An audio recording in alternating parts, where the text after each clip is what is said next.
The Verdict, a Sidebar production, hosted by Kent Myers and Mick Cornett. As a part of its traditional and continuing commitment to public and community service, Crow and Dunleavy sponsors The Verdict. Also sponsored by Delta Dental, Oklahoma Lawyers for Children, and C.H. Guernsey and Company. Each week on The Verdict, we present an objective discussion of contemporary and legal issues, topical issues that will affect Oklahomans in their daily lives. The Verdict, a Sidebar production.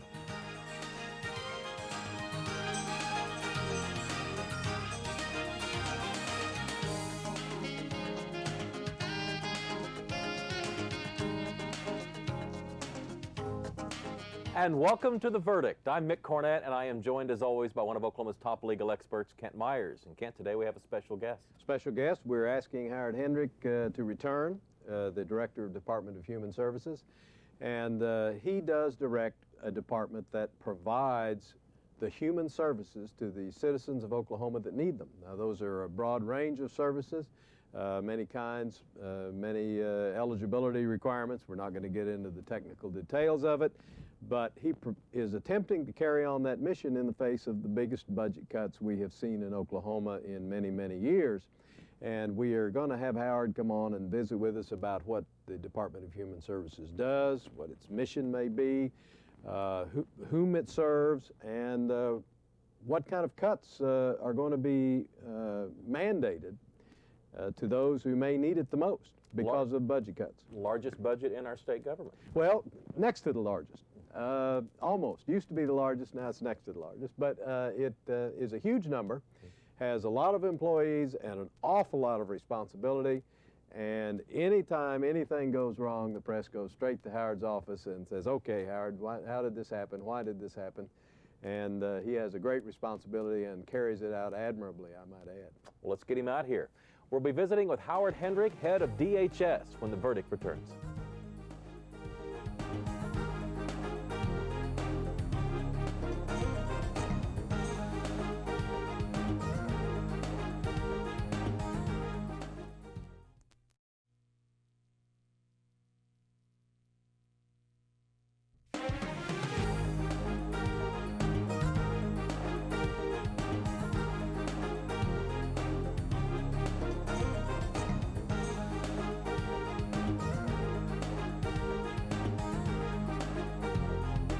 Welcome back to The Verdict. Mick Cornett with Kent Myers, who's going to introduce our guest. We are really pleased to have back Howard Hendrick for his second appearance on The Verdict. And for our guest, Howard is the Director of Department of Human Services.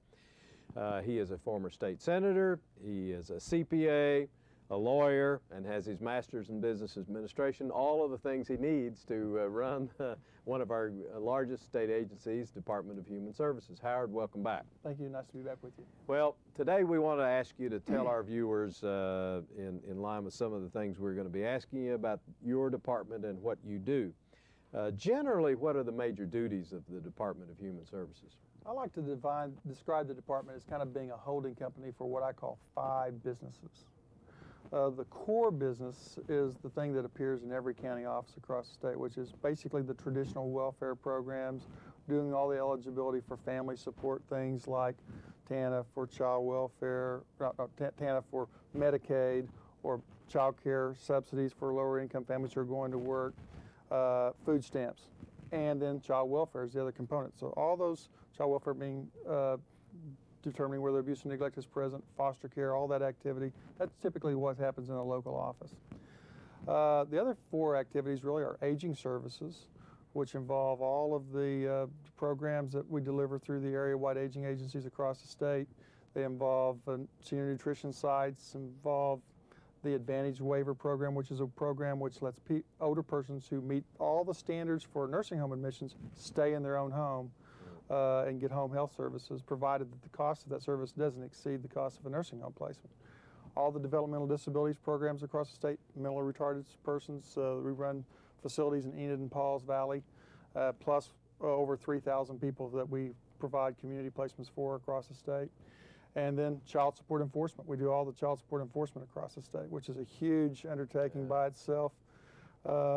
We collected $140 million last year, up 12%. We've continued to grow that program every year, which is a good thing. If we can find those responsible persons to fulfill their responsibility. That's a good thing. And then with child care licensing, we license all the out-of-home placements for children across the state. 1,800 centers, 4,000 homes. We visit them 3 times a year, make sure they're going well. And then we have a lot of great innovation going actually in that group for early childhood programs, trying to do something about brain development for lower income families and lower income kids so that they get into more developmentally rich early childhood experiences. Well, in your spare time, what do you do? It's a lot of work. Let me ask you, how many employees do you have? I have right at 8,000 employees, 7,800 or so. What kind of budget? $1.25, $1.3 billion. My. How in the world do you manage such an organization? Well, we have really some great people. You're only as good as the people you've got. And we've done really quietly reorganize the department in terms of a more functional activity. In other words, we have some vertically integrated activities like the child care licensing activity. Just let them take care of their own business. Let the aging folks take care of their own business. I think giving them that kind of organizational autonomy has been very good in terms of saying, you know, these people are competent. Let's just kind of make sure that they're headed in the general direction. Let's give them the resources they need and let them take off. And they've done great. What kind of turnover rate generally do you have in employees? It varies by activities. You might imagine very low turnover actually in aging services. People get committed to that program. They stay with it quite frequently. Much higher turnover in child welfare, a lot of burnout. Not actually as high as the national average. We have something in the order of the low 20% turnover in child welfare. The national average is probably in the high 20s. Howard, is our DHS structure similar to what other states employ? Very varied across the country. Actually, you have 2 big schools of thought nationally. One school of thought is that you have centrally administered and centrally designed programs. Other states have county administered programs, but they're centrally coordinated. Most folks believe, particularly in the child welfare area, that you need to have the centrally organized activity because you just have too much mobility among these families, and you need to have some way, particularly a child welfare information system, to be able to just know where children are in terms of their safety and well-being. Well, you've got a huge responsibility. About how many Oklahomans directly or indirectly are affected by what you do? Well, just take Medicaid, for example. We do all the eligibility determination for Medicaid. Over the course of the year, over 600,000 Oklahomans qualify for Medicaid sometime during the year. We'll deliver meals to over 300,000 persons through our aging services program. Today, we have a little over 350,000 Oklahomans on food stamps. We're at a 7-year high as a result of just what we're experiencing economically. Food stamps gone up? Food stamps have gone up dramatically. We've had 17 consecutive months of increases in food stamps. We're up over 25% in food stamps over just 1 year ago. So we didn't get any more staff to do that. Our staff's just continue to work very diligently to get that work done. Directly or indirectly, that sounds like almost 1 out of every 2 Oklahomans has some well, some of that impact. would be some duplication. You'd have some of the people that would be, if you added them all up, you would get that number, but some of those people who are on Medicaid, virtually all the people on food stamps would also be on Medicaid if they were, at least to the extent they were children. Well, I might also point out, in terms of the welfare piece, sometimes I think we ought to point out, because sometimes people review this as the welfare department. well, it used to be called the welfare department. But that really comes from the idea that the most publicized program before welfare reform really was cash assistance. And back in the early 90s, we had 140,000 adults and children on cash assistance. It was a multi-generational problem. And we've really been very successful in getting people off of cash assistance. Our mission is to help individuals and families in need help themselves to lead safer, healthier, more independent and productive lives. So today we're down to, even though our food stamps are up dramatically because people are working, they're just not making very much money. Our TANF participation, or cash assistance participation, is dramatically down from where we were. The average length of stay on cash assistance is now 6 months, not many generations. So I think the whole system, as a result of welfare reform, has been very healthily reconstructed. Well, obviously it involves a huge budget, a lot of people. We have a huge budget crisis in Oklahoma. How is that going to impact your agency? Impacts us, and the services? Impacts all of us very, very delicately. It's a very delicate situation. Just to give you some sense of proportion, for the fiscal year of 2002, which began on July the 1st of 2001, the legislature appropriated about $5.7 billion. After all these cutbacks, in round numbers, we're about to $5.25 billion, and $250 million of that is one-time rainy day fund. So we're effectively at $5 billion. So we've had, in fact, about a $700 million erosion in terms of our gross continuing revenue sources for funding state government. We don't have reserves at DHS. We're expected to spend whatever carryovers we have as part of our next year's appropriation. So when it's fine as long as things are growing, you know, the legislature can fund that carryover if they need to.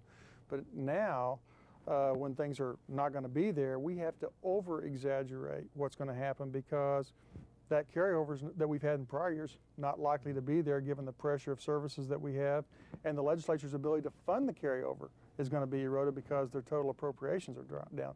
So we're seeing we're going down in terms of our total budgetary capacity at a time in which the demand for our services are up dramatically. We're going to take a break and be right back.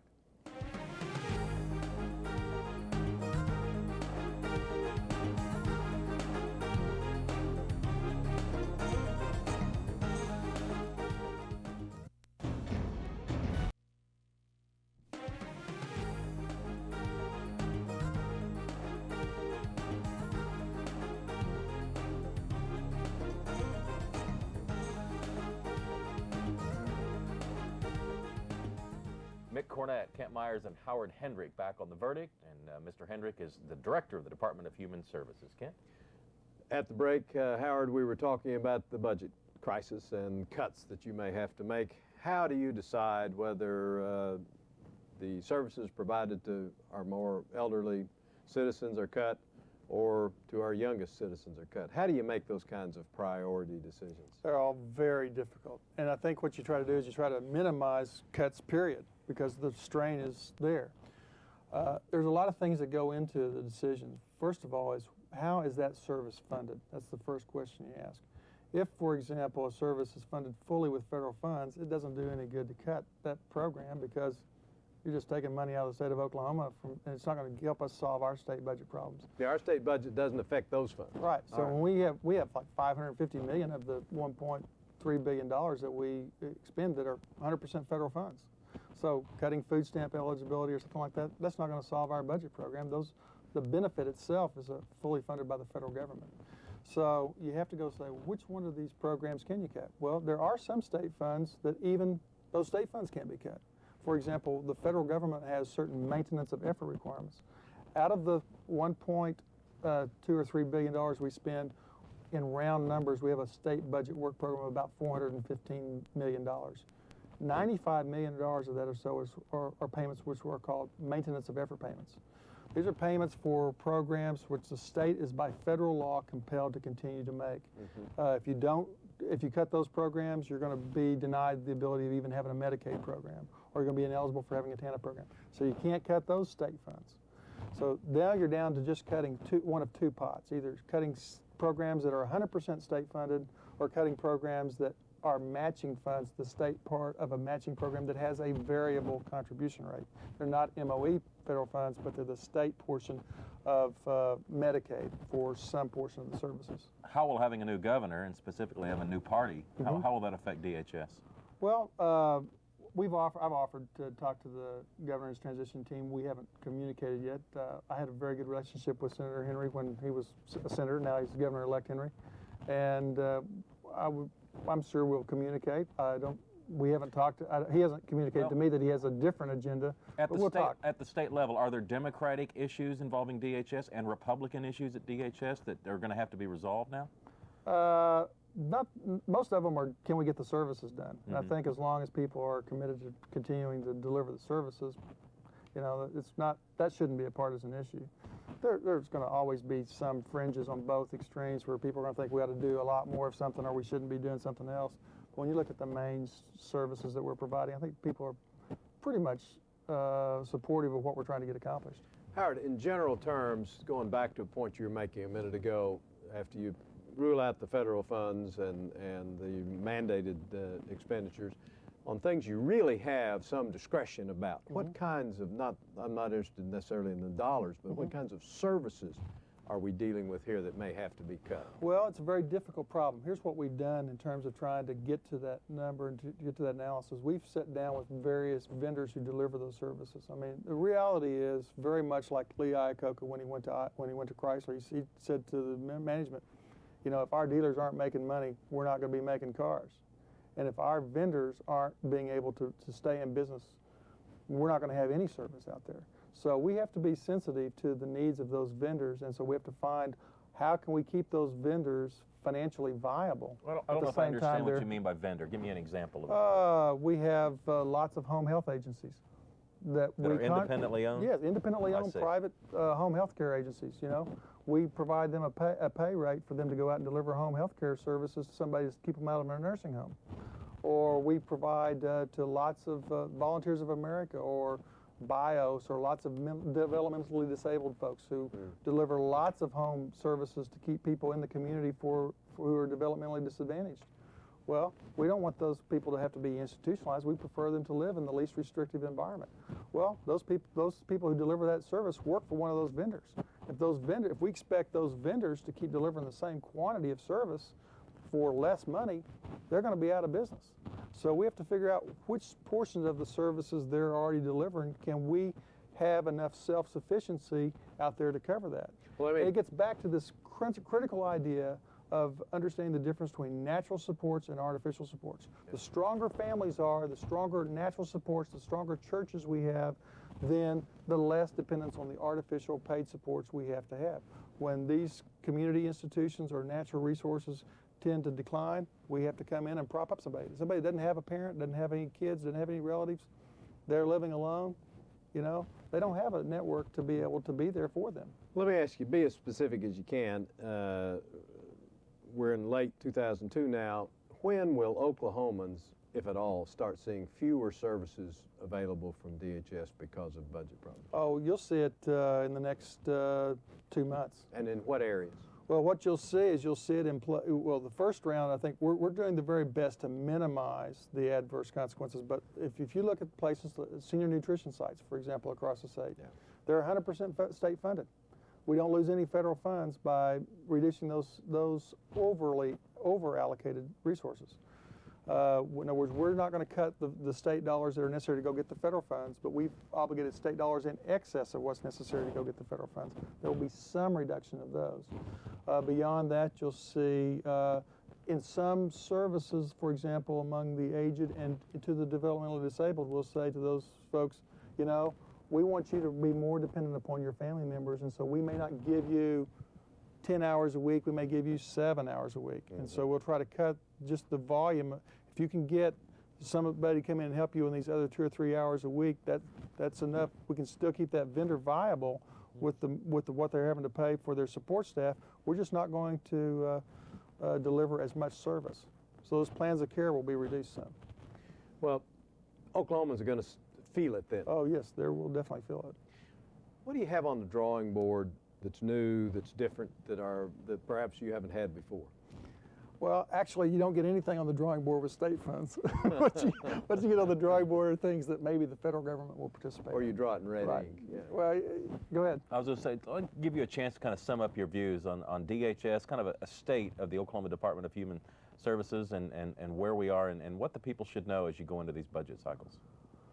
Well, the key thing, I think, is just knowing that we're going to see some reduction, and people need to be sensitive, and where we can, we're just going to all have to pull together as a state. I think we're going to have to, the key thing, I think, is we really have to strengthen our families.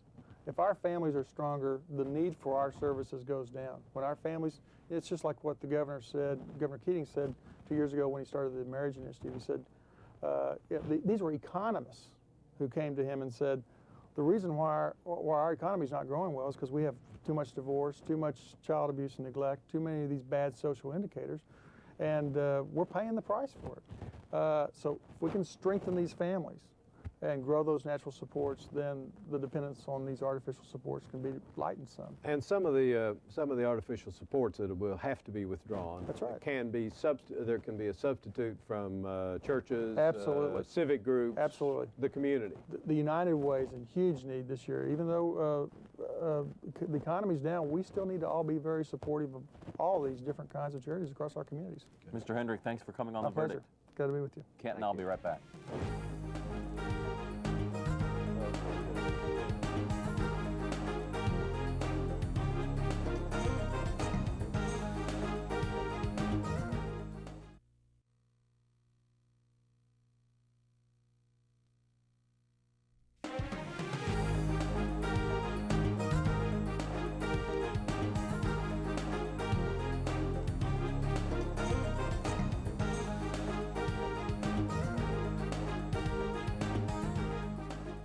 Glad you're with us. We're wrapping up another edition of The Verdict. Mick Cornett with Kent Myers. The thing that popped into my mind as Howard Hendrick was talking about the services that are going to have to be cut likely because of the budget crunch is it made me think of President Bush's push to try to promote faith-based initiatives in order to have services provided by non-governmental services such as churches, lodges, community groups. There couldn't be a better time for that to come to the forefront in Oklahoma because, quite frankly, we're going to need it. It isn't going to be a situation where outside organizations and volunteers will be providing services and saving government money and let the government use the money someplace else. Government simply is not going to have enough money to provide the elderly meals, some of the children's services that they have been providing in years past, and this would be a wonderful opportunity for organizations that are willing to provide volunteers and do that type of service to step forward and say, yes, I'll help. What can we do? I'm sure Department of Human Services can put them to work. The other thing that occurs to me after being with Howard today is that I've heard a phrase that leadership begins at the top. If that's the case, I think that the DHS is in very good hands because I think it's led by some very capable people such as Howard Hendrick and others. And we will see those kinds of services continue to be delivered to Oklahomans in ways that are very needed and very much appreciated. I want to let people know if they need to get in touch with the Oklahoma Department of Human Services, perhaps they have some assistance that could be offered or something to offer DHS. They have a website. That address is okdhs.org, okdhs.org. And as always, I want to invite people to come to our website, theverdict.tv, not theverdict.com, but theverdict.tv. If you have an idea for a future show, we'd like to hear from you. For Kent Myers, I'm Mick Cornett, and thanks again to our guest, Howard Hendrick. We'll see you next time on The Verdict.